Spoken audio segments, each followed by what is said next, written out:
Okay, so tell us Sure. about Okay, well, the Men in Black the phenomenon. Men in Black, yeah. Part of it is a psychological operations unit within Majestic. And they operate to scare people away from things that they've seen that they don't want them, further bringing information out in the population of the so-called giggle factor. Anything above that, they attempt or have attempted, I don't even know that they're still in operation, to suppress. Then you have the real McCoy. The real McCoy is not human. The real McCoy is in fact a P-45J rod. They are using, through the use of some sort of sinuous biomechanical technology, the skin of a dead human. Wow. It is a dead human. These are the ones that walk up to you and they look like they're shuffling, like they've just filled their drawers.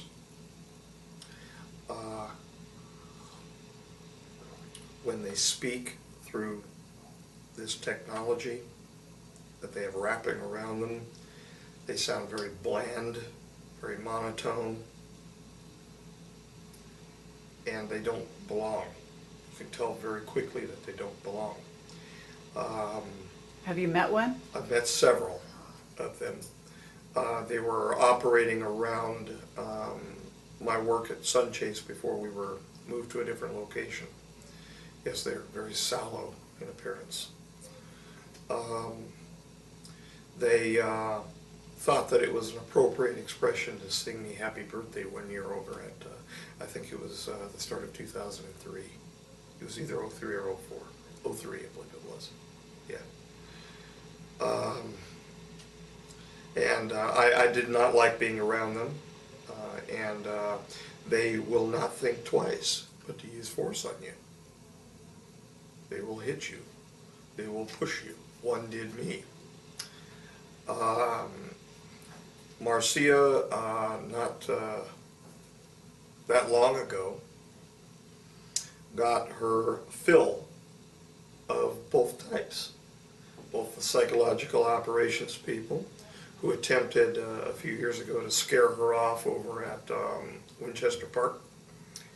Those were human beings. They were just striking fear in her. And one actual real McCoy nib. And this thing, I actually saw it first. It wandered onto, they get confused easily. That's a good thing. Wandered onto our property at, where we're presently living. And I was walking home from her apartment at the time, and I thought a child was swinging on the swing. There's a swing set out in front of my apartment. The closer I got, I thought that it was a little older kid wearing black. Then I noticed it had a hat on. And he said, "Swing, fun." He was lost in a memory, apparently, of the person that he was wearing. And I looked at him and got very afraid inside because they carry weapons. They can be killed with weapons too. He was not supposed to be on our property. Our security did not do its real job. We're not worried about the two-legged real humans that just walk around. It's these things. So he was the size of a child, is that what you're saying? No, he was, I thought it was a child on the swing set as I was walking up. It was past dusk. It was dark out there. So he was a normal size? He was a normal size. Man, Yep. full-grown person. Yep. Yeah, he was wearing all black and a black preacher's type hat, round brimmed. How do you get rid of him? Well, how do you get rid of him? Yeah. Well, it would be very good if a person could actually, well, I've got to be careful in suggesting that, because they are still human beings. They took him into, security ultimately took him into custody. Just want to be careful liability-wise of making a suggestion on how to get rid of one of them. But people could miscue Right. and we wouldn't want to have a problem. No, say, well, Dr. Burisch said do this or that. There shouldn't be that many walking around to worry about. But and it wasn't even sent there to deal with me. It was sent there to deal with her. And it found itself apparently lost in a memory in the swing set. And I said, good, swing to it. And inside I'm going, oh, shit.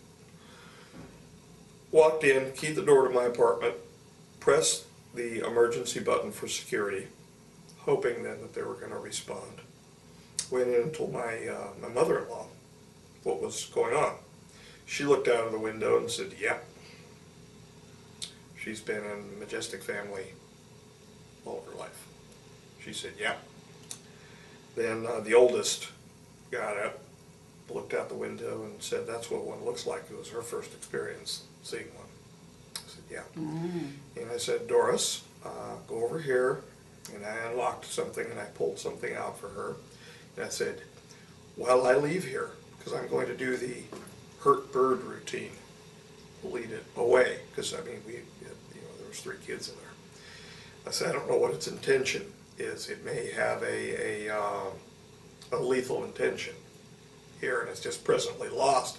As soon as it gets done swinging, it may pull a weapon out. I said, so if it comes near here, defend yourself and defend the kids. Meanwhile, I'm going to grab something else. Yes, I grabbed a weapon, and I'm going to try to lead it away.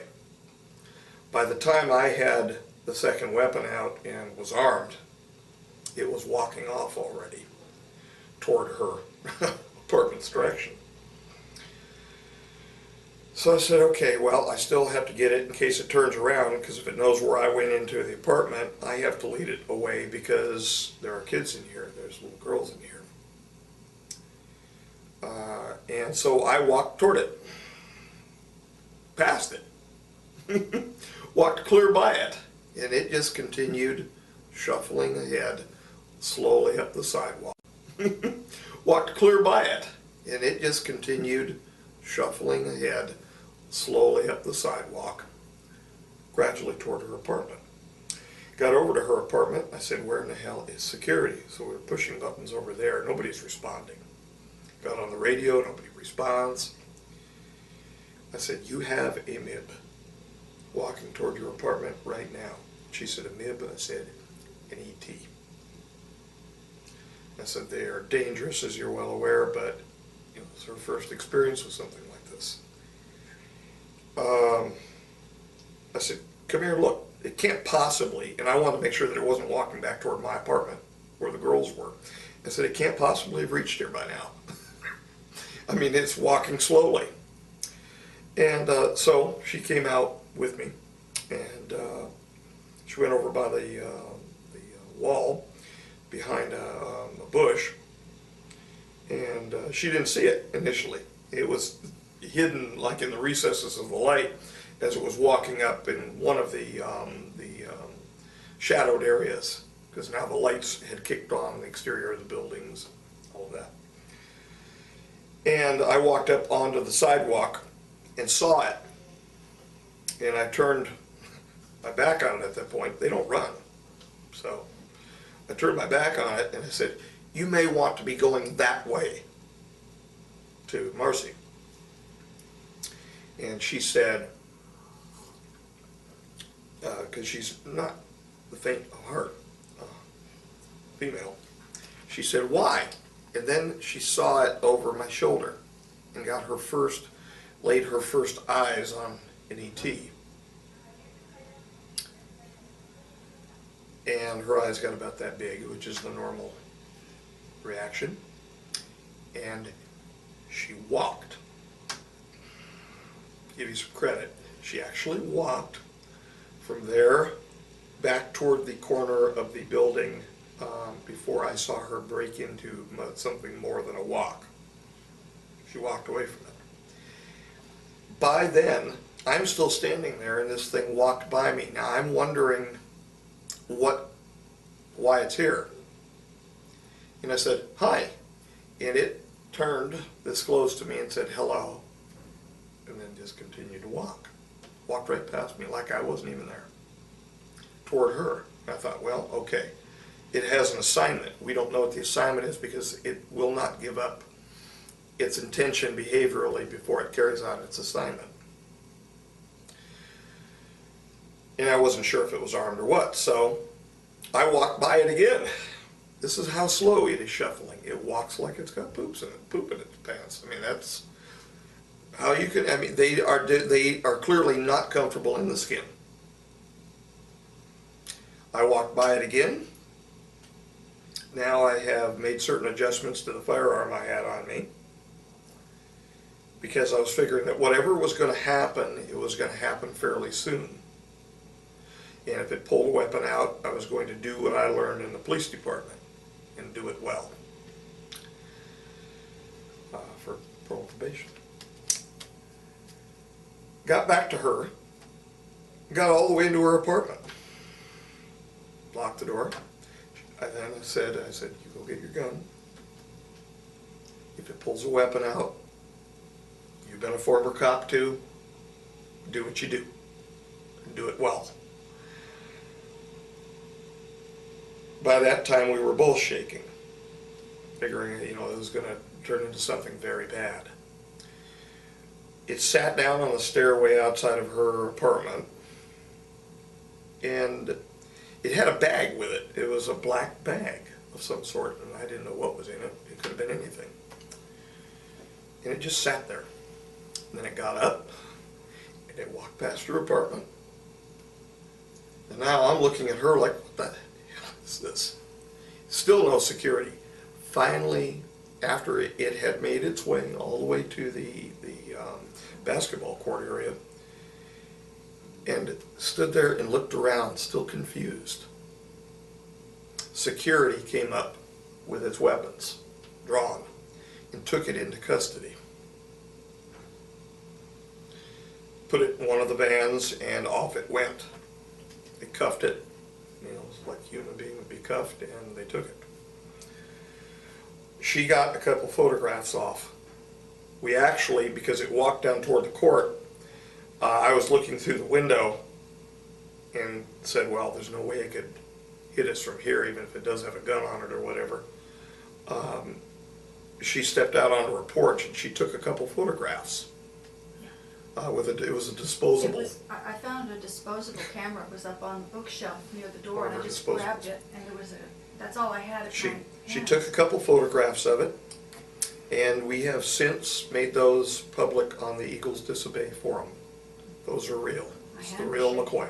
The best I could do, the enhancements that show one after another with it, bringing it out from the background. Those are the best enhancements I could do, because the original photographs that we put up there too, you saw, it was just basically jet black. There was no carrying of the flash, and it was not set for night speed or anything like that. It was an indoor-outdoor type daytime camera, a disposable camera, but it was all that was available. Now, security took photographs and all of that, but they don't share them. Right. At the same time, I was doing my weekly reports, and I detailed it in my weekly report, and I allowed that weekly report to be made available too, where I said, the MIB was taken into custody and no one was injured. But yeah, he just walked onto her property. Assignment, still to this day, unknown. Well, following 20 years of service for the Majestic, last October the 12th, which was October the 12th, 2005, I was dismissed at the time of their adjournment to complete a final set of orders, if you will, to present the information which I had learned over the last 20 years concerning the extraterrestrial intelligences to the world, or to whomever wanted to hear. For the last year's time, we have been committed to a debriefing of my service since 1986, and even actually before that, we've ranged to speaking about my early life as well. We're hoping that within a short period of time, DVDs will be completed, and this will be presented, and this will then conclude my service to Majestic with a very big relief, and thank God. Right now, we are presently in the middle of several different projects, inclusive of which is Project Lotus, which has basically been dispatched and dismissed to me after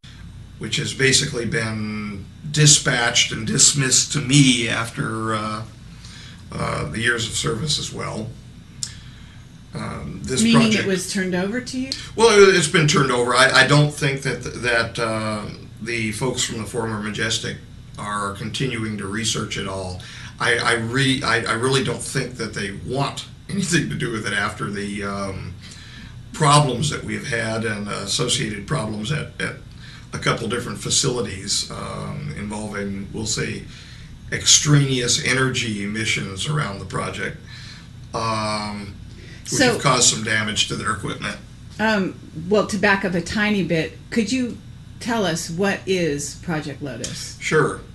In May of 2001, we traveled to Frenchman Mountain here in Nevada to begin a real project looking for a biomarker for a possible precursor virus. It was a rather prosaic study looking for evidence for panspermia. During the course of that initial investigation, we came across some anomalous activity in some of our data sets.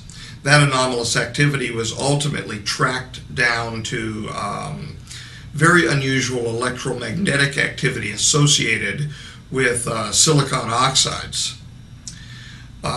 And we have since tracked that anomalous activity to any silicon oxides present in minerals. To wit, the activity is the presence of an emission of electromagnetic bundles containing information. We are presently attempting to further define the nature of that electromagnetic anomalous activity. But we have, in fact, determined that the activity is associated with cells within the terrestrial environment, and that they have effects upon cells in our terrestrial environment, up to and including modifying the genetic material of extant cells in our environment. Are you saying living cells? Yes.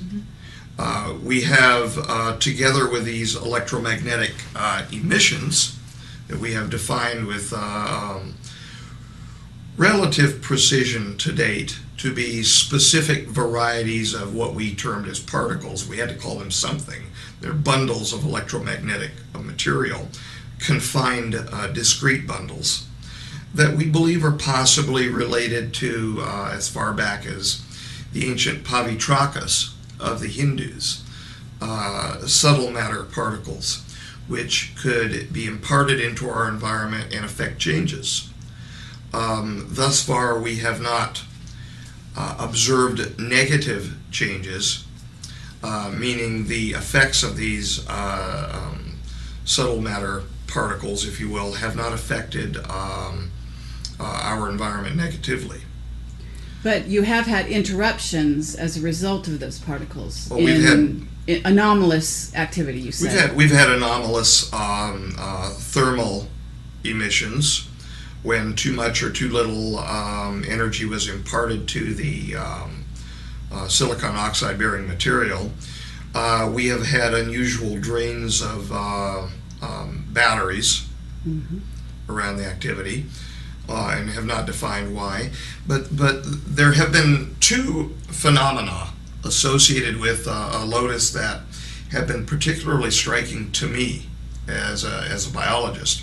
We've had resets of cells which have occurred, and I say resets because I'm trying not to make it sound Frankenstein-like, where there have been heat-fixed yeast cells which have been used as offered, if you will, to this phenomenon as target cells. And upon the receipt of material of these dead heat-fixed yeast cells, we've had a restart of the cells, and we have the photographic and the. So they've come back to life, is what you're saying, as a result of this. There has been energy. Yes. I really don't even like using those terms. It's out of the book, off the edge of the pizza, so to speak. But we have had a restart of the cells in that location. However, the cells which have restarted from the dead cells are not the same cells, are not the same functioning cells as the precursor cells, the precursor yeast cells. We don't really know what they are. You mean, are you saying that the cells changed and they're functioning differently after being exposed to this energy? Yes, we started out with essentially a fungal cell, a budding yeast cell, which we heat fixed, and the result was more termed what one would normally term an animal-like cell. Really? So it actually changed it from one thing. It actually transformed it from one thing to another. It transformed it from one thing to another after imparting to it what we've come to call a template.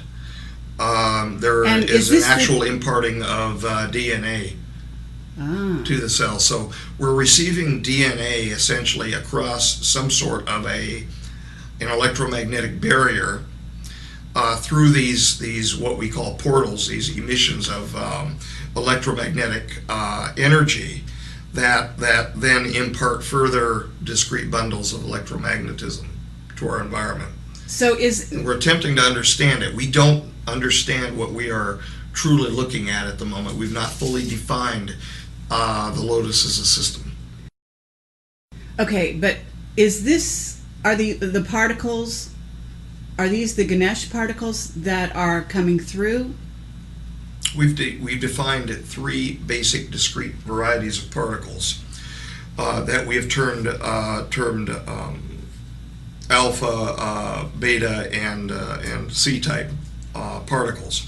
The A-type particles were nicknamed Ganesh particles, and that's what they are. They're nicknames. We had to call them something, so we called them Ganesh particles out of a historical deference, if you will, for the mover of obstacles. And we called the portals Shiva portals, as an opening or a changing. These are the admission or emission centers, if you will, for these Ganesh particles. And then we have still another variety of particle, which we call Selkies, and Marcia actually named them. These are C-type particles, and they basically act as keys, and Marcia actually named them. These are C-type particles, and they basically act as